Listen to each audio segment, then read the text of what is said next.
हमारे एक संघ शिक्षा वर्ग में डॉक्टर बाबा साहब अम्बेडकर आए डॉक्टर एडगार को मिलने, वो थे तब की बात है, 1936 होगा शायद। क्या दादा याद है क्या? 39, उनके जाने के 1 साल पहले अचानक आया भोजन के समय। तो डॉक्टर साहब ने, भोजन प्रारंभ होना था, सबको रोका, डॉक्टर बाबा साहब को लेके आए, साथ बिठाए, साथ में भोजन किया। बाद में उन्होंने पूछा भी कौन किस जाति के है वगैरह, तो उनको ध्यान में आया कि यहाँ ये वातावरण नहीं है। अच्छा लगा। उस दिन दोपहर जो बौद्धिक वर्ग होने वाला था, उस बौद्धिक वर्ग को डॉक्टर साहब ने रद्द किया और उसके जगह डॉक्टर बाबा साहेब आम्बेडकर का भाषण रखा। विषय था भारत की दलित समस्या और दलितोद्धार। इस विषय पर उनका बौद्धिक वर्ग हुआ है। संबंध हमारा पुराना है। डॉक्टर बाबा साहब आम्बेडकर ने दीक्षा परिवर्तन किया। हम हिंदू नहीं है, हम बौद्ध, हिंदू से हमारा कोई संबंध नहीं, ऐसा कह के किया उस समय। और हमारी क्या प्रतिक्रिया थी?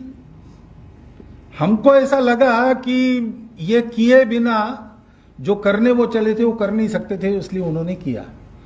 और ये न करना पड़े इसके लिए उसके पहले 40 साल उन्होंने प्रयास किए, लेकिन उस समय सोया हुआ हिंदू समाज जागा नहीं, इसलिए उनको एक कदम उठाना पड़ा। संत गाडगे महाराज के साथ बाबा साहब अम्बेडकर को उनको मिलने के लिए गए थे ये पक्का होने के बाद। तो गाडगे महाराज ने भी उनको कहा कि इस निर्णय का पुनर्विचार नहीं हो सकता था। डॉक्टर अम्बेडकर ने साफ कहा नहीं हो सकता, तो उन्होंने मान लिया, कुछ बोले नहीं।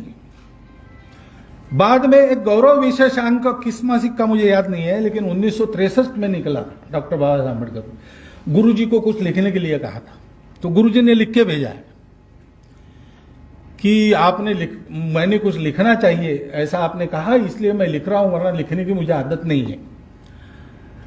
मुझे लगता है कि स्वामी विवेकानंद ने ऐसा कहा कि आदि शंकराचार्य की प्रज्ञा और बुद्ध के हृदय की करुणा, इनका संगम अपने में रखने वाला कोई व्यक्ति भारत में होना चाहिए, तब इस समाज को दिशा मिलेगी। मुझे लगता है कि डॉक्टर बाबा साहेब आम्बेडकर के रूप में और ये संगम हमको प्राप्त हुआ था।